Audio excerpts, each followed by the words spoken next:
سمجھیں۔ حضرت ابو ہریرہ رضی اللہ تعالی عنہ سے روایت ہے کہ نبی اکرم صلی اللہ علیہ وسلم نے فرمایا، جب میاں بیوی سے جسمانی تعلق قائم کرے تو اس پر غسل واجب ہو جاتا ہے۔ اسے بخاری اور مسلم نے روایت کیا ہے۔ عورت یا مرد کو احتلام ہو تو غسل واجب ہو جاتا ہے۔ ان قتادہ ان انس بن مالک حدثهم ان ام سلیم حدثته انها سألت نبی اللہ صلی اللہ علیہ وسلم عن المرأة ترى في منامها ما يرى الرجل فقال رسول الله صلی اللہ علیہ وسلم اذا رأت ذلك المرأة فلتغتسل فقالت ام سلمة واستحييت من ذلك قالت وهل يكون هذا فقال نبي الله صلى الله عليه وسلم نعم فمن أين يكون الشبه إن ماء الرجل غليظ أبيض وماء المرأة رقيق أصفر فمن أيهما على أو سبق يكون منه الشبه رواہ مسلم۔ قتادہ سے روایت ہے کہ انس ابن مالک رضی اللہ تعالی عنہ نے ان سے حدیث بیان کی کہ ام سلیم رضی اللہ تعالی عنہا نے رسول اللہ صلی اللہ علیہ وسلم سے پوچھا، اگر عورت خواب میں دیکھے وہ جو مرد دیکھتا ہے، آپ نے فرمایا جب عورت ایسا دیکھے تو غسل کرے۔ ام سلمہ رضی اللہ تعالی عنہا نے کہا کہ مجھے شرم آئی، میں نے کہا ایسا کیا ہوتا ہے، یعنی عورت کو بھی احتلام ہوتا ہے؟ رسول اللہ صلی اللہ علیہ وسلم نے فرمایا بے شک ایسا ہوتا ہے، ورنہ بچہ عورت کے مشابہ کیوں کر ہوتا ہے؟ آپ نے فرمایا مرد کا نطفہ سفید اور گاڑھا ہوتا ہے جبکہ عورت کا نطفہ پتلا اور زرد ہوتا ہے، دونوں میں سے جو بھی غالب آ جائے بچہ اسی کے مشابہ پیدا ہوتا ہے۔ اسے مسلم نے روایت کیا ہے۔ منی خارج ہونے پر غسل واجب ہو جاتا ہے۔ غسل جنابت میں پہلے دونوں ہاتھ دھونے چاہیے، پھر طہارت حاصل کر کے وضو کرنا چاہیے۔ عن عائشہ رضی اللہ عنہا ان رسول اللہ صلی اللہ علیہ وسلم کان اذا اغتسل من الجنابۃ بدأ فغسل یدیہ قبل ان يدخل يده في الاناء ثم تودأ مثل وضوئه للصلاة رواہ مسلم۔ حضرت عائشہ رضی اللہ تعالی عنہا سے روایت ہے کہ رسول اللہ صلی اللہ علیہ وسلم جب غسل جنابت کرتے تو برتن میں ہاتھ ڈالنے سے پہلے دونوں ہاتھ دھوتے، پھر نماز کی طرح وضو کرتے، پھر غسل فرماتے۔ اسے مسلم نے روایت کیا ہے۔ غسل جنابت کا مسنون طریقہ یہ ہے۔ عن عائشہ رضی اللہ عنہا قالت کان رسول اللہ صلی اللہ علیہ وسلم اذا اغتسل من الجنابۃ یبدأ ویغسل یدیہ ثم يفرغ بيمينه على شماله فيغسل فرجه ثم يتودأ وضوءه للصلاة ثم يأخذ الماء فيدخل أصابعه في أصول الشعر حتى إذا رأى أن قد استبرأ ثم حفن على رأسه 3 حفنات ثم أفاض على سائر جسده ثم غسل رجليه متفق علیہ۔ حضرت عائشہ رضی اللہ تعالی عنہا سے روایت ہے کہ جب رسول اللہ صلی اللہ علیہ وسلم غسل جنابت فرماتے تو پہلے اپنے دونوں ہاتھوں کو دھوتے، پھر دائیں ہاتھ سے بائیں ہاتھ پر پانی ڈال کر استنجا کرتے، یعنی استنجا کے لیے بایاں ہاتھ استعمال کرنا چاہیے جبکہ پانی دائیں ہاتھ سے ڈالنا چاہیے، پھر نماز کی طرح کا وضو کرتے۔ اس کے بعد ہاتھوں کی انگلیوں سے سر کے بالوں کی جڑوں کو پانی سے تر کرتے، یعنی پورے سر کی سکن اور بالوں کی جڑیں اچھی طرح ویٹ ہونی چاہیے، دھلنی چاہیے۔ 3 لپ پانی سر میں ڈالتے، یعنی 3 times ایٹ لیسٹ سر پہ پانی پور کرتے، اور پھر سارے بدن پر پانی بہا دیتے، آخر میں پھر پاؤں دھوتے۔ اسے بخاری اور مسلم نے روایت کیا ہے۔ پاؤں دھونے کی حکمت کیا ہے؟ اس لیے کہ کچی زمین ہوتی تھی اور نہاتے وقت پانی جب زمین پہ پڑتا تو چھینٹے دوبارہ پاؤں پنڈلیوں تک آ جاتے، تو اس سے آخر میں پھر پاؤں دھو لیتے اور مکمل طور پر پاک ہو جاتے۔ تو ترتیب کیا ہوئی؟ پہلے دونوں ہاتھ دھونا۔ ہاتھ کیوں دھونے کی ضرورت ہے؟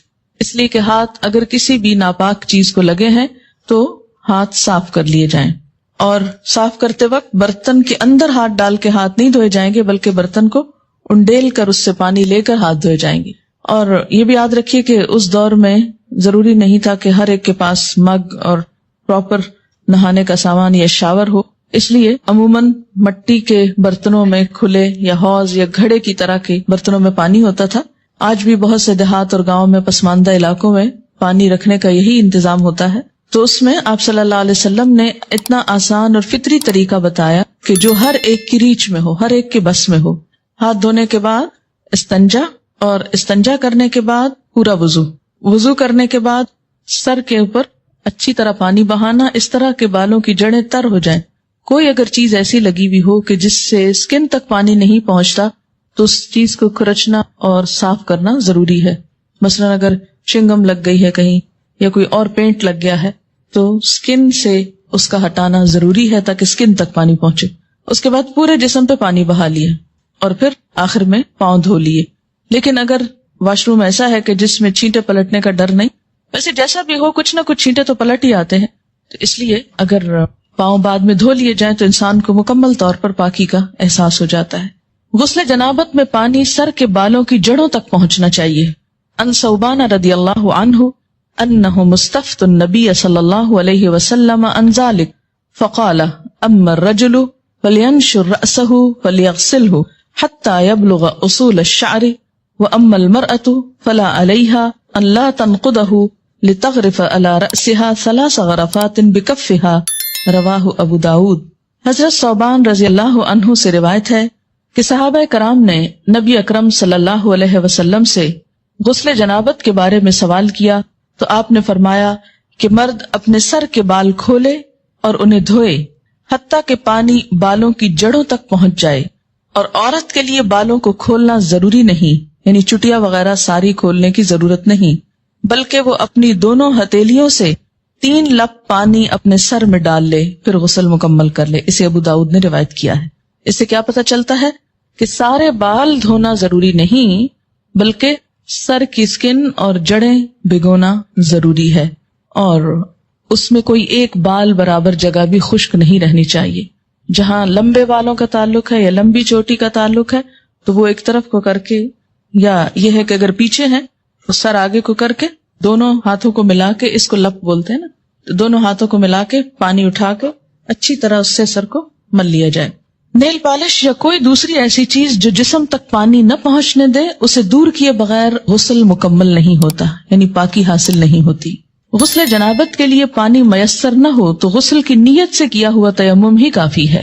ان عمران ابن حسین رضی اللہ عنہما ان رسول اللہ صلی اللہ علیہ وسلم رأى رجلا معتزلا لم يصلي في القوم فقال يا فلان ما منعك ان تصلي في القوم فقال يا رسول الله صلی اللہ علیہ وسلم اصابتنی جنابۃ ولا ماء قال عليك بالسعید فانه يكفيك رواہ البخاری. حضرت عمران بن حسین رضی اللہ عنہ سے روایت ہے کہ رسول اللہ صلی اللہ علیہ وسلم نے ایک آدمی کو دیکھا جو الگ بیٹھا تھا اور لوگوں کے ساتھ نماز نہیں پڑھی تھی. آپ نے فرمایا اے فلاں آدمی تو نے لوگوں کے ساتھ نماز کیوں نہیں پڑھی؟ اس نے عرض کیا میں جنبی ہوں اور پانی بھی میسر نہیں. رسول اللہ صلی اللہ علیہ وسلم نے فرمایا پاک مٹی سے تیمم کر لو، وہی غسل جنابت اور وضو کے لیے کافی ہے. اسے بخاری اور مسلم نے روایت کیا. اسی طرح بسا اوقات پیریڈز میں جب نہانا واجب ہوتا ہے پاک ہونے کے بعد اور انسان بخار کی شدید کیفیت میں مثلا نہا نہیں سکتا یا کسی اور ایسی تکلیف یا بیماری میں ہے تو اس میں بھی صرف تیمم کافی ہے، اور وہ تیمم 2 دفعہ کرنے کی ضرورت نہیں، ایک ہی تیمم غسل اور وضو دونوں کے قائم مقام ہو جائے گا. حیض ختم ہونے کے بعد غسل کرنا واجب ہے، یعنی اب کون کون سی چیزیں غسل کو واجب کر رہی ہیں ان سب کا یہاں ذکر کیا جا رہا ہے. ان عائشہ رضی اللہ عنہا ان فاطمہ بنت ابی حبیش كانت تستحاض فسألت النبی صلی اللہ علیہ وسلم فقال ذلك عرق وليست بالحیضة فإذا اقبلت الحیضة فدع الصلاة وإذا ادبرت فاغتسلی وصلی رواہ البخاری. حضرت عائشہ رضی اللہ تعالی عنہا سے روایت ہے کہ حضرت فاطمہ بنت ابی حبیش رضی اللہ عنہا کو استحاضہ کی شکایت تھی. انہوں نے رسول اللہ صلی اللہ علیہ وسلم سے مسئلہ پوچھا تو آپ نے فرمایا یہ ایک رگ کا خون ہے، حیض کا نہیں. جب حیض شروع ہو تو نماز چھوڑ دو، جب ختم ہو جائے تو غسل کر کے نماز شروع کر دو. اسے بخاری نے روایت کیا ہے. تو استحاضہ کا جو سورس ہے وہ حیض کے سورس سے مختلف ہے. استحاضہ ایسے جیسے جسم کے کسی بھی اور حصے سے خون نکلنا. استحاضہ کی مریض خاتون کو حسب عادت حیض کے ایام شمار کر کے غسل کرنا چاہیے. ان عائشہ رضی اللہ عنہا زوج النبی صلی اللہ علیہ وسلم قالت ان ام حبیبہ رضی اللہ عنہا بنت جحش التي كانت تحت عبد الرحمن بن عوف رضی اللہ عنہ شکت الى رسول اللہ صلی اللہ علیہ وسلم الدم فقال لها امكثي قدر ما كانت تحبسك حيضتك ثم اغتسلي فكانت تغتسل عند كل صلاة. رواہ مسلم. نبی اکرم صلی اللہ علیہ وسلم کی زوجہ محترمہ حضرت عائشہ رضی اللہ عنہا کہتی ہیں کہ عبد الرحمن بن عوف رضی اللہ عنہ کی بیوی حضرت ام حبیبہ رضی اللہ عنہا رسول اللہ صلی اللہ علیہ وسلم کی خدمت میں حاضر ہوئی اور استحاضہ کی شکایت کی. رسول اللہ صلی اللہ علیہ وسلم نے ارشاد فرمایا حسب عادت ایام حیض میں نماز نہ پڑھو، پھر ایام حیض ختم ہونے پر غسل کر لو. چنانچہ ام حبیبہ رضی اللہ عنہا ہر نماز کے لیے غسل کیا کرتی تھی. اسے مسلم نے روایت کیا ہے. نماز سے مراد دوبارہ حیض سے پاک ہو کر نماز شروع ہونے کا وقت ہوتا تھا اس کے لیے. اس کا یہ مطلب نہیں ہے کہ ہر نماز کے ٹائم پہ غسل کرتی تھی. غسل حیض کا طریقہ یہ ہے.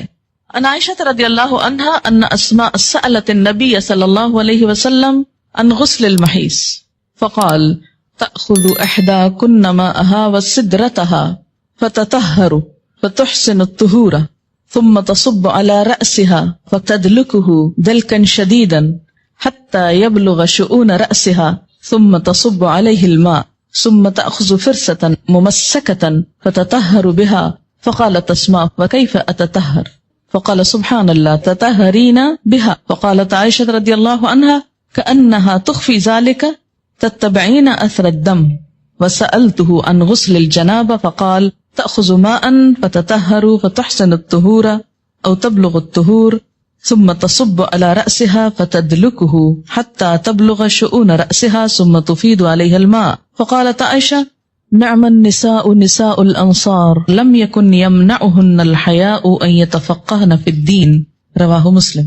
حضرت عائشہ رضی اللہ عنہا سے روایت ہے کہ حضرت اسماء رضی اللہ تعالی عنہا نے نبی اکرم صلی اللہ علیہ وسلم سے غسل حیض کے بارے میں سوال کیا کہ کیسے نہانا چاہیے اس کے بعد. تو آپ نے فرمایا پہلے پانی میں بیری کے پتے ڈال کر اچھی طرح حیض کے خون سے پاکی حاصل کر لو. یہ بیری کے پتوں کی ضرورت اس لیے کہ اس دور میں صابن کی ایسی صورت اور قسمیں موجود نہ تھی. مراد جس سے یہ کہ اچھی طرح صفائی حاصل کرنے کے لیے کہ سب میل کچیل دور ہو جائے اس پانی سے نہاؤ. اب دیکھیے کہ مردے کو نہلانے کے لیے بھی بیری کے پتے ڈال کر پانی کو بوائل کیا جاتا ہے اور اس سے نہلایا جاتا ہے. اور اس میں بھی ایک اب تو صابن استعمال کر لیا جاتا ہے لیکن دیہاتوں وغیرہ میں اب بھی لوگ اسی پانی سے نہلاتے ہیں. تو ایک طرح سے جراثیم کش محلول بن جاتا ہے اور ہر قسم کی نجاست کو جسم سے دھو ڈالتا ہے. اب یوں سمجھے کہ لیکوڈ سوپ کی طرح کا ہے. پھر سر پہ پانی ڈالو. یہ مراد اس سے یہ ہے کہ جہاں جہاں نجاست ہے اچھی طرح جسم کو مل کے دھو لو. پھر سر پہ پانی ڈالو اور خوب اچھی طرح ملو تاکہ پانی بالوں کی جڑوں تک پہنچ جائے. پھر سارے بدن پر پانی بہاؤ. پھر خوشبو لگی ہوئی روئی کا پھاہا لے کر اس سے پاکی حاصل کرو. یعنی جسم سے ساری اسمیل دور کرنے کے لیے کیا کرو؟ روئی کو خوشبو لگا کر اسے جسم پر لگاؤ تاکہ خون کی ساری نجاست کا اثر اور اسمیل اور گندگی دور ہو جائے. آج کے دور میں بھی اگر ایسا کیا جائے تو بہت اچھا ہے لیکن صابن وغیرہ بھی خوشبودار جو ہوتا ہے اس سے یہ کام لیا جا سکتا ہے. اس سے آپ اندازہ لگائیں نا کہ اسلام پاکیزگی، طہارت، صفائی ستھرائی اور خصوصاً ایک عورت سے اچھی اسمیل آنے کی طرف کتنا متوجہ کرتا ہے. بہت سے ازدواجی زندگیوں میں جھگڑے محض اس لیے ہوتے ہیں کہ عورتیں اپنی کیئر نہیں کرتی اور خصوصاً جو نجاست سامنے نظر نہیں آتی اس کے بارے میں بہت کیئر لیس ہوتی. تو یہ چیز درست نہیں. اس لیے آپ دیکھیں کہ اللہ کے رسول صلی اللہ علیہ وسلم نے اگرچہ مسئلے میں کتنی حیا ہے لیکن اس کے باوجود اچھی طرح کھول کے بات سمجھائی تاکہ کوئی بھی ابہام نہ رہے. حضرت اسماء رضی اللہ تعالی عنہا نے عرض کیا روئی کے پھاہے سے پاکی کس طرح، یعنی کاٹن بڈ سے کس طرح؟ آپ صلی اللہ علیہ وسلم نے فرمایا سبحان اللہ، پاکی حاصل کرو. یعنی اب آپ اس سے زیادہ اور کیا ڈیٹیل بتاتے. یعنی اٹس انڈرسٹوڈ کہ روئی کے اوپر خوشبو لگا کے جسم کے اس حصے پہ لگاؤ کہ جہاں نجاست کے اثرات رہے ہیں تاکہ وہ سب کچھ دور ہو جائے. حضرت عائشہ رضی اللہ عنہا نے آشتا سے بتایا کہ حیض کی جگہ پر لگاؤ. پھر حضرت اسماء نے غسل جنابت کا سوال کیا تو آپ صلی اللہ علیہ وسلم نے فرمایا پہلے پانی سے اچھی طرح استنجا کرو، پھر سر پر اچھی طرح پانی ڈال کر ملنا چاہیے تاکہ پانی بالوں کی جڑوں تک پہنچ جائے، پھر پورے بدن پر پانی ڈالو. حضرت عائشہ رضی اللہ تعالی عنہا کہتی ہیں کہ انصار کی عورتیں بھی کیا خوب عورتیں ہیں کہ دین کی باتیں پوچھنے میں شرم محسوس نہیں کرتی. اسے مسلم نے روایت کیا. عورت کے سر کے بالوں کی جڑوں میں چوٹی کھولے بغیر پانی پہنچ سکے تو چوٹی کھولنا ضروری نہیں، لیکن اگر نہ پہنچ سکے تو کھولنا ضروری ہے، کیونکہ بعض ممالک میں خواتین کے بال مثلا افریقن کنٹریز میں آپ نے دیکھا ہوگا اتنے تھک ہوتے ہیں کہ آسانی سے انگلی ان میں سے نہیں گزرتی. اور بعض چوٹیاں اس طرح جیسے ہمارے ہاں فرنٹیئر کے علاقے میں اتنی باریک باریک بالوں سے بنائی ہوئی ہوتی ہیں اور ان کو آپس میں پھر ان کے ڈیزائن بنے ہوئے ہوتے ہیں، اور بعض اوقات وہ اس طرح چپکا بھی دی جاتی ہیں کہ جس سے اسکن تک پانی ڈائریکٹ نہیں پہنچ سکتا، تو ایسی صورت میں پھر ان مینڈیوں کو کھول دینا چاہیے. ان ام سلمۃ رضی اللہ عنہا قالت قلت یا رسول اللہ صلی اللہ علیہ وسلم ان امرأۃ اشد ظفر رأسی افانقضه لغسل الجنابہ قال لا انما يكفيك ان تحسي على رأسك 3 حسيات ثم تفيدين عليك الماء فتطهرين رواہ مسلم. ام سلمہ رضی اللہ عنہا کہتی ہیں کہ میں نے عرض کیا یا رسول اللہ صلی اللہ علیہ وسلم میں اپنے سر پر چوٹی باندھتی ہوں، کیا غسل جنابت کے لیے کھول دیا کروں؟ آپ نے فرمایا نہیں، سر پر 3 لب پانی ڈال لینا کافی ہے اور اس کے بعد سارے بدن پر پانی بہا کر پاک ہو سکتی ہو. اسے مسلم نے روایت کیا ہے. عن عائشہ رضی اللہ عنہا ان النبی صلی اللہ علیہ وسلم قال لها وكانت حائضا انقضی شعرکی واغتسلی رواہ ابن ماجہ. حضرت عائشہ رضی اللہ تعالیٰ عنہا سے روایت ہے کہ جب وہ غسل حیض کرنے لگیں تو آپ صلی اللہ علیہ وسلم نے فرمایا اپنے بال کھول لو اور غسل کرو. اسے ابن ماجہ نے روایت کی. ینگ تھی، ان کے بال ہو سکتا بہت تھک ہو. حضرت ام سلمہ ایجڈ تھی، 4 بچوں کی ماں تھی، بال ایک ایک بچے کے بعد جھڑتے گئے اور ہلکے ہو گئے، اس لیے ان کے لیے کافی تھا کہ وہ پانی ڈال لیں. لیکن حضرت عائشہ کو آپ نے کچھ اور بتایا اس لیے کہ ان کے بال تھک ہوں گے. اگر کوئی آپ کو یہ آ کے کہے اور لوگ کہیں گے کہ دیکھیں کتنی کنٹراڈکشن ہے حدیث میں، ایک حدیث میں لکھا یہ کر لو اور ایک میں لکھا وہ کر لو، لیکن دونوں مختلف مواقع پر 2 فتوے کیوں دیے گئے؟ اس لیے کہ دونوں کے حالات مختلف ہیں. اب ہر شخص اپنے آپ کو دیکھے کہ وہ کہاں فٹ ہوتا ہے. اگر آپ کے بال اس نوعیت کے ہیں کہ پانی اندر آسانی سے چلا جاتا ہے، ہلکے ہو چکے ہیں، پڑھ پڑھ کے اڑ گئے ہیں تو اس میں کیا ہے، آپ کے لیے آسانی ہو گئی. لیکن اگر ابھی تک آپ ینگ ہیں، ماشاءاللہ خوب بالوں والے ہیں، تو پھر آپ بال کھول کے اچھی طرح سر دھوئیں. غسل حیض یا غسل جنابت یا عام غسل کے دوران کلمہ شہادت پڑھنا یا ایمان کی صفات پڑھنا سنت سے ثابت نہیں. یعنی غسل اور طہارت کا تعلق پراپر طریقے سے ہے کہ پانی پورے جسم کو پہنچ جائے اور کوئی جگہ خشک نہ رہے. زبان سے کچھ بھی پڑھنے کی ضرورت نہیں. جمعے کے روز غسل کرنا مسنون ہے، پسندیدہ ہے. عن ابن عمر رضی اللہ عنہما قال قال رسول اللہ صلی اللہ علیہ وسلم اذا جاء احدکم الجمعة فلیغتسل متفق علیہ. حضرت عبداللہ بن عمر رضی اللہ عنہما کہتے ہیں کہ رسول اللہ صلی اللہ علیہ وسلم نے فرمایا جب کوئی نماز جمعہ کے لیے آئے تو غسل کر کے آئے. اسے بخاری اور مسلم نے روایت کیا ہے کیونکہ ایک بڑی گیدرنگ ہوتی تھی اور اس میں لوگوں کو ایک تکلیف ہوتی تھی پسینے وغیرہ کی بو سے، جب تک کہ دوسرے صاف ستھرے ہو کر نہ. ابتدا میں آپ صلی اللہ علیہ وسلم نے اس کو لازم کر دیا، لیکن بعد میں جب لوگ عادی ہو گئے تو پھر اس کے بعد اتنی سختی نہیں کی جاتی تھی. میت کو غسل دینے کے بعد غسل کرنا مستحب ہے، لازم نہیں، فرض نہیں، پسندیدہ ہے. مسنون جو ہے اس کا درجہ مستحب سے زیادہ ہے. ان ابی ہریرہ رضی اللہ عنہ قال قال النبی صلی اللہ علیہ وسلم من غسلہ الغسل ومن حملہ الوضوء رواہ الترمذی. حضرت ابو ہریرہ رضی اللہ تعالیٰ عنہ فرماتے ہیں کہ نبی صلی اللہ علیہ وسلم نے فرمایا میت کو غسل دینے کے بعد غسل ہے اور میت اٹھانے کے بعد وضو ہے. اسے ترمذی نے روایت کیا ہے. غیر مسلم اسلام قبول کرے تو اس پر غسل کرنا واجب ہے. اب ایک اور ٹرم آگے. ان قیس بن عاصم رضی اللہ عنہ انہ اسلم فامرہ النبی صلی اللہ علیہ وسلم ان یغتسل بماء وسدر رواہ احمد و ابو داود والنسائی والترمذی. حضرت قیس بن عاصم رضی اللہ عنہ کہتے ہیں کہ جب وہ اسلام لائے تو نبی اکرم صلی اللہ علیہ وسلم نے انہیں پانی اور بیری کے پتوں سے غسل کرنے کا حکم دیا. اسے احمد، ابو داؤد، نسائی، ترمذی نے روایت کیا. کیوں؟ اس لیے کہ اس کے بعد مثلاً ایک شخص دن کے 10 بجے کلمہ پڑھتا ہے، چند گھنٹے 2-3 گھنٹے کے بعد ظہر کی اذان ہو جاتی. اب اس کے لیے کیا لازم ہے کہ وہ نماز پڑھے. نماز نہیں ہوتی جب تک کہ انسان صحیح طور پر پاک نہ ہو. پاک ہونے کے لیے غسل ضروری ہے، اس لیے مسلمان ہونے پر غسل لازم ہے تاکہ عبادات صحیح طور پر ادا ہو سکے. غسل کے لیے پردے کا اہتمام کرنا ضروری ہے.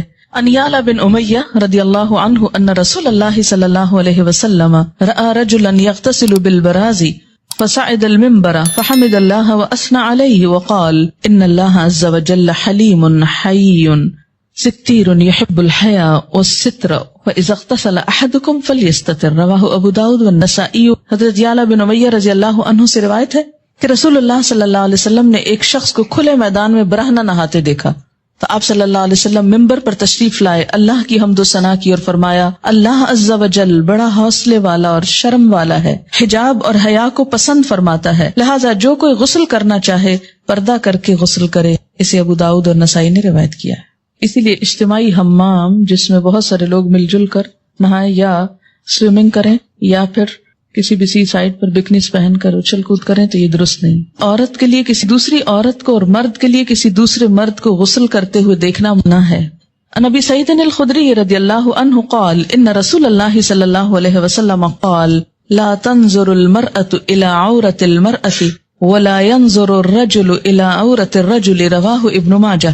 حضرت ابو سعید خدری رضی اللہ عنہ کہتے ہیں کہ رسول اکرم صلی اللہ علیہ وسلم نے فرمایا کوئی عورت کسی دوسری عورت کا سطر نہ دیکھے، کوئی مرد کسی دوسرے مرد کا سطر نہ دیکھے. اسے ابن ماجہ نے روایت کیا ہے. غسل یا وضو کرتے ہوئے پانی کے استعمال میں احتیاط کرنی چاہیے. ان انس رضی اللہ عنہ قال کان رسول اللہ صلی اللہ علیہ وسلم یتودأ بالمد ویغتسل بالصاع الى 5 امداد متفق علیہ. حضرت انس رضی اللہ عنہ فرماتے ہیں کہ رسول اللہ صلی اللہ علیہ وسلم وضو کے لیے 1 مد پانی نصف لیٹر سے کچھ زیادہ، ½ لیٹر سے تھوڑا سا زیادہ، اور غسل کے لیے 1 سا پانی تقریباً 1 لیٹر سے 5 مد پانی تقریباً 3 لیٹر تک استعمال کرتے تھے. اسے بخاری اور مسلم نے روایت کیا ہے. جی ہاں، ہم تو بالٹیاں اور ٹب بہا دیتے ہیں، ٹینک خالی کر دیتے ہیں، ٹینکرز منگواتے ہیں. دیکھیے آپ صلی اللہ علیہ وسلم سے ایک شخص نے یہی بات کہی تو آپ نے فرمایا خواہ تم دریا کے کنارے ہو پھر بھی ضرورت کا استعمال کرو. آج آپ دیکھیں کہ کس قدر یہ پرابلمز ہو رہے ہیں وسائل ریسورسز کے مس یوز کرنے کی وجہ سے، جتنی پولوشن ہو رہی ہے اور جتنا نقصان ہو رہا ہے. اس میں ضرور کوئی حکمت ہے. چلیے ہم اگر اتنا نہیں تو ایٹ لیسٹ کچھ تو بچت کر سکتے ہیں، کوشش کرنے پر ہو بھی سکتا ہے. ایسا ہے کہ ہمارے ہاں عادت کیا ہے کہ آپ ٹوتھ پیسٹ لگاؤ، برش کو آہستہ آہستہ ٹیپ کھول دو، وہ کھلی رہے، آپ برش کرتے رہیں، شیشہ دیکھتے رہیں، ادھر ادھر دیکھتے رہو، کھلی ہے. تسلی کیا ہے کہ اب جب ایک دم ضرورت پڑے گی تو کھولنی نہیں پڑے گی. اچھا اسی طرح اگر آپ نے چولہا جلا دیا ایک دفعہ تو کھلا رہے، گیس جلتی رہے، دوبارہ پھر ایک تیلی ضائع ہوگی. یا یہ کہ اب کون ماچس کھولے اور اس میں سے یا لائٹر آن کرے، پریس کرے اور اس میں اٹھائے اور لگائے، تو بہتر ہے کھلا رہے. جتنی دیر 2 4 5 گھنٹے کچن میں کام ہو رہا ہے بس جل رہی ہے گیس، تو یہ سب چیزیں اسراف میں آ جاتی ہیں. ایسا کرنا جو ہے وہ دوسرے انسانوں کے حق کو مارنا ہے. پھر اسی طرح باتھ روم میں کوئی نہیں، بس بجلی جلتی رہے، اس لیے کہ پھر کبھی جانا پڑا تو پھر کون بٹن آن کرے گا. تو اس سے آپ دیکھیں کہ بے وجہ ایک تو بل پے کرتے ہیں آپ، دوسری بات یہ ہے کہ ریسورسز ضائع ہوتے ہیں. ہمارے ملک میں پہلے ہی بجلی کی کمی ہے، بہت سے گاؤں دیہات وغیرہ کو بجلی کیوں نہیں مل رہی؟ اس لیے کہ بجلی ہے نہیں. اسی طرح بعض اوقات لوڈ شیڈنگ ہو جاتی. کیوں کرنی پڑتی ہے لوڈ شیڈنگ؟ اس لیے کہ ہم احتیاط سے استعمال نہیں کرتے.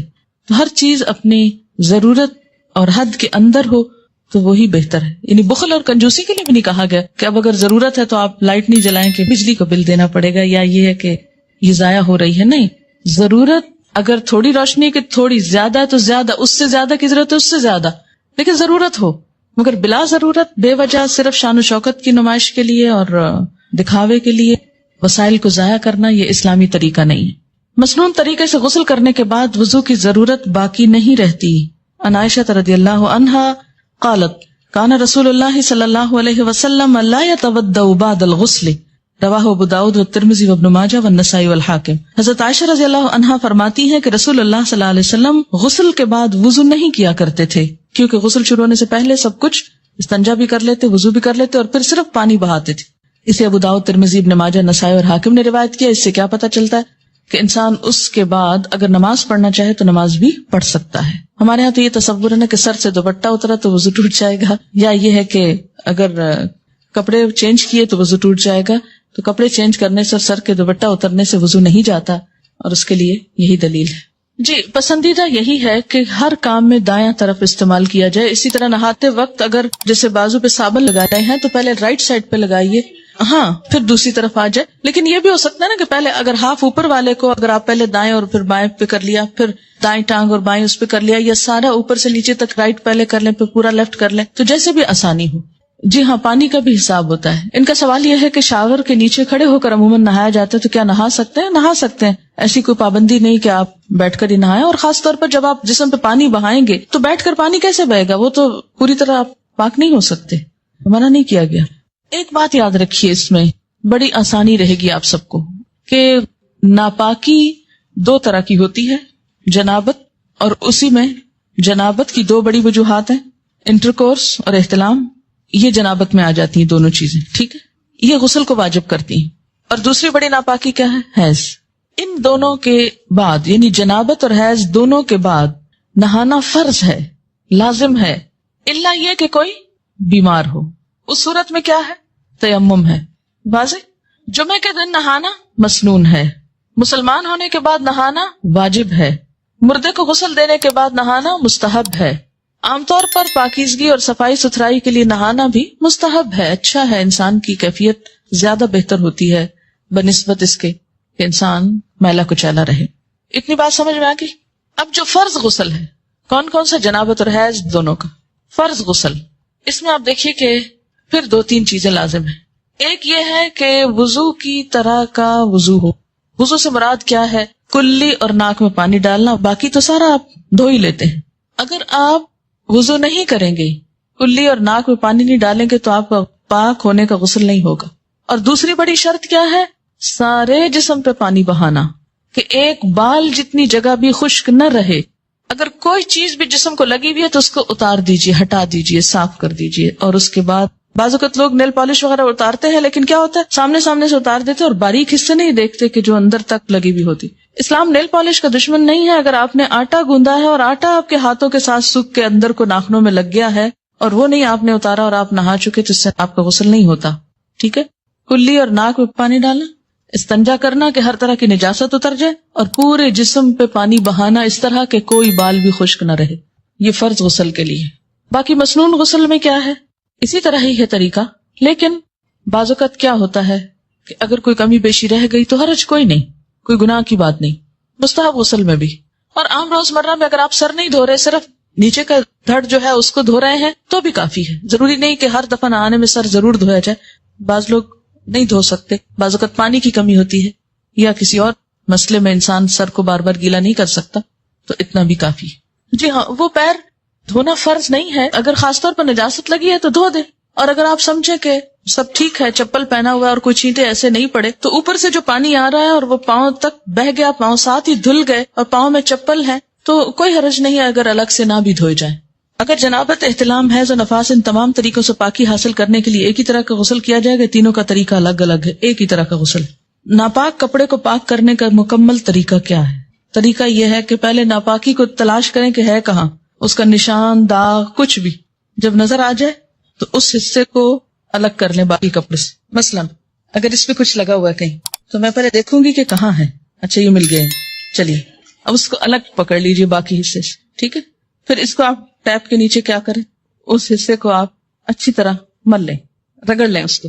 پہلے اس حصے کو کیا کریں، اچھی طرح دھوئیں، صابن لگائیں. پھر اس کے بعد کیا ہے کہ اس کے ذرا سے پیچھے والے حصے کیونکہ پانی وہ اس کا پھیل کے پیچھے تک آ جاتا ہے، لیکن یہاں سے پکا پکڑیں کہ پورے اس پہ نہ چلا جائے. پھر اس کے بعد ایک دفعہ پانی صاف ڈالیں اور اس کو اچھی طرح نچوڑ لیں. پھر اس کے بعد پھر نچوڑیں. پھر تیسری دفعہ اور ذرا سا دیکھ لیں کہ پانی کیسا نکل رہا ہے، میلا یہ صاف ہے، دل کے کافی. کیا احتلام، مزی، لیکوریا، حیض ان تمام کے داغ والے کپڑوں کو ایک ہی طریقے سے پاک کیا جائے گا یا الگ الگ طریقہ ہے؟ اس میں کوئی اور نجاست جس کا آپ نے نام نہ لکھا ہو، مثلا خون ہے یا یورین ہے یا کچھ اور، ان سب کو بھی اسی طرح پاک کیا جائے. کیا لیکوریا کے نشان والے کپڑے ناپاک کپڑوں میں شمار ہوں گے؟ جی ہاں، اس لیے کہ یہ ڈسچارج بھی نجس ہے. میت اٹھانے کے بعد وضو ہے، کیا اس سے مراد میت کو کندھا دینا ہے؟ اس سے مراد تخت پر جب میت کو نہلا چکے ہوں اور کفن پہنانے کے لیے اس کو اٹھا کے ہاتھ لگا کے آپ رکھ رہے ہوں، کہاں، چارپائی وغیرہ پر، تو اس کے بعد وضو کر لیجیے. کیوں؟ ہو سکتا ہے اٹھانے میں آپ کے جسم پر کوئی ایسی چیز لگ گئی ہو، یعنی وہ ایک شخص سا پڑ جاتا ہے نا کہ ہم نے اٹھایا ہے. اور اٹھانے سے مراد یہ نہیں کہ صرف آپ اس کے بال پکڑیں گے یا پاؤں پکڑیں گے. میت کو جب اٹھایا جاتا ہے تو اس میں اس کی بیک کے نیچے، اس کی ٹانگوں کے نیچے، پاؤں کی طرف سے یوں ہاتھ، جیسے بچے کو نہیں اٹھاتے اس طرح کر کے ہاتھ نیچے سے ہاتھ دے کے رکھتے، ورنہ تو اس کی کمر ٹوٹ جائے، کیونکہ وہ تو سارا بوجھ ڈالے ہوئے ہوتا ہے. ٹھیک ہے. تو جس طرح ایک چھوٹے بچے کو آپ صرف گردن سے پکڑ کے نہیں اٹھاتے یا گردن اور پاؤں سے پکڑ کے نہیں اٹھاتے، بلکہ کیا کرتے، نیچے سے ہاتھ دیتے. اب آپ دیکھیے کہ جب مردے کو نہلاتے ہیں نا، تو بسا اوقات مردے کے اندر سے مسلسل ڈسچارج ہوتا رہتا ہے اور وہ ڈسچارج ناپاک ہوتا ہے. پیلا پانی عموماً نکلتا رہتا ہے. بعض اوقات یہ ہوتا ہے کہ موت کی جو شدت ہوتی ہے، سختی ہوتی ہے، اس سے یورین پاس ہو جاتا ہے یا کوئی اور نجاست جسم سے نکل آتی ہے، کیونکہ انسان ایک کشمکش کی حالت میں ہوتا ہے، شدید تکلیف کی حالت میں ہوتا ہے. تو جب جان نکلتی ہے تو وہ ایک خوف، آپ دیکھیں نا کہ جب خصوصاً اگر مردے کے پاس ایسے فرشتے آئے ہوں کہ جو عذاب والے ہوں تو ان کو دیکھتے ہی خوف زدہ ہو جاتا ہے. تو اس خوف میں جیسے آپ نے دیکھو کہ بعض بچوں کو مار پڑے تو پیشاب نکل جاتا ہے، ان کا ہوتا ہے نا خوف کی حالت میں. تو اس طرح بسا اوقات کچھ ڈسچارجز ہوتے، بعض اوقات مردہ کسی زخم یا پیٹ کی بیماری میں مبتلا ہوتا ہے، تو نہلانے کے بعد، غسل دینے کے بعد، یا بعض اوقات قتل وغیرہ کا مسئلہ ہوتا ہے، کوئی خون نکل رہا ہوتا ہے، تو نہلا چکنے کے بعد بھی قبر میں لے جانے تک ڈسچارج ہوتا چلا جاتا ہے. It depends.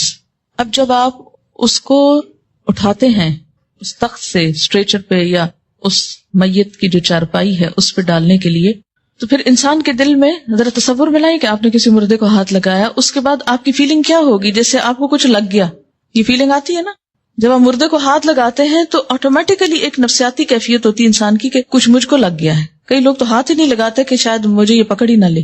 تو یہ جو اندر ایک نفسیاتی خلل آتا نا انسان کے، اس کا ازالہ کیا ہے؟ اگر نہلایا تو چھینٹے پڑیں گے اپنے اوپر، تو نہا لیں آپ خود بھی تاکہ دل سے سب خلش دور ہو جائے. اور اگر آپ نے نہلایا نہیں، صرف اٹھانے میں مدد دے کے رکھا ہے، تو آپ وضو کر لیں تاکہ آپ کے اندر کی کیفیت درست ہو جائے اور آپ کی نماز میں دل لگے. یاد رکھیے کہ جو غسل اور وضو کے جتنے بھی مواقع ہیں، یہ سارے اسی لیے ہیں کہ انسان کی نماز میں سکون آئے. عام حالت میں بھی جو وضو کرنے کے لیے کہا جاتا ہے نا، تو آپ دیکھیں کبھی ہم کھا پی رہے ہوتے ہیں، کبھی ہم ہنس رہے ہوتے ہیں، کبھی ہم دنیا میں انوالو ہوتے ہیں، تو پھر جب ہم نماز کے لیے جاتے ہیں تو وضو نماز کی تیاری ہے، اس کے خشوع و خضوع میں ہیلپ کرتا ہے، اس لیے یہ حکم دیا گیا. لیکن اگر کوئی نہیں کرتا وضو تو کوئی گناہ کا کام نہیں ہے. جی نہیں، مردے کا سطر تو نہیں کھولیں گے، لیکن اس کے باوجود جسم سے اگر کچھ رس رہا ہے، بعض بیماریوں میں رستا ہے، بعض حالات میں رستا ہے، کوئی بھی ریزن ہو سکتا، تو کوئی بھی چیز جو مردے کے جسم سے نکل رہی ہے وہ پاک نہیں ہے، ٹھیک ہے نا، تو اس کو دھو لینا چاہیے. یہ جو آپ کو دعائیں سکھائی گئی نا صبح شام کی، اس میں ایک دعا آتی ہے نا، اللہم انی اسألک العافیۃ فی الدنیا والآخرہ، اور کہتے ہیں اللہم استر عوراتی وآمن رواتی. اس دعا کو وہ توجہ سے مانگا کہ اللہم استر عوراتی، اللہ میرے شرم والے حصوں کو، چیزوں کو ڈھانپ دے، میری شرم کی چیز کسی کے سامنے نہ کھلے. اور اسی لیے کہتے ہیں نا کہ جس نے کسی میت کا عیب چھپایا، اللہ تعالیٰ اس کا عیب چھپائے گا. میت کا کوئی عیب نظر آئے، عیب سے مراد کیا ہے کہ مثلا نہلایا اور اگر اس کے جسم سے کوئی نجاست نکلتی دیکھی، یا کوئی داغ دیکھا، یا کوئی بھی چیز دیکھی ہے، یا کوئی نقص دیکھا، تو انسان سب کو بتاتا پھرے کہ میں نے فلاں کو نہلایا تھا اور اس کے اندر میں نے یہ دیکھا تھا. نہیں، کبھی نہیں، ہونٹ نہ کھلے. زندہ انسان کے عیب کے لیے بھی نہیں کھلنے چاہیے، اور مردہ کی تو اور احتیاط کرنی چاہیے، کیونکہ زندہ تو کبھی نہ کبھی اپنی صفائی پیش کر دیتا ہے، یا اس کا حال اچھا ہو جاتا ہے تو وہ اس کے بارے میں سوچ لوگوں کی بہتر ہو جاتی ہے. لیکن مرنے والا تو بس پھر اس کا آخری سفر ہے نا، آخری وقت ہے، اس لیے اس کے بارے میں تو کوئی چیز ایسی دیکھی جائے بالکل ذکر نہیں کرنا چاہیے. اسی لیے کہتے ہیں نا کہ گھر والوں کو شریک ہونا چاہیے غسل دیتے وقت، صرف پروفیشنلز پہ نہیں چھوڑ دینا چاہیے. ایک تو وہ صفائی وغیرہ کا صحیح اہتمام نہیں کرتے، دوسرا یہ کہ ان کو اتنی دلچسپی کہاں کہ مردے کو احتیاط سے ہاتھ لگائیں، اور تیسرا یہ ہے کہ کوئی عیب دیکھ لیں تو کیا پتا کہاں کہاں بتائیں. احترام ہے نا، احترام ہے اس کا بھی، یہ نہیں کہ اگر وہ مر گیا ہے تو اب آپ جیسے چاہیں اس کے ساتھ بدتمیزی سے کام کریں، احترام سے. کیا ڈاکٹر سے اندرونی چیک اپ کے بعد نہانا چاہیے؟ نہیں، اس سے نہانے کی ضرورت نہیں ہے، لیکن وضو کرنا ہوگا. کیا دوران حیض نہانا منع ہے؟ کوئی منع نہیں ہے. ڈیورنگ پیریڈز نہا سکتے ہیں، اٹ ڈیپینڈس. بعض لوگوں کو نہانے سے تکلیف ہوتی ہے، بعض کو نہانا زیادہ اچھا رہتا ہے، اپنی اپنی عادت کے مطابق کر لیجیے. عورتوں اور مردوں کے غسل کرنے کے جو فرائض ہیں اس میں کوئی فرق نہیں. اچھا، یہ ان کو مشکل پتہ کیوں پیش آ رہی؟ اس لیے کہ بعض احادیث مکمل ہیں، بعض احادیث میں صرف ایک مسئلہ بیان کیا ہے. اسی لیے میں ہمیشہ کہتی ہوں نا کہ جز کو دیکھ کر یہ نہ سمجھے کہ کل اسی کے اندر ہے. کیا ننگے بدن پہ وضو ہو جاتا ہے؟ یہ ابھی میں نے کیا کہا ہے.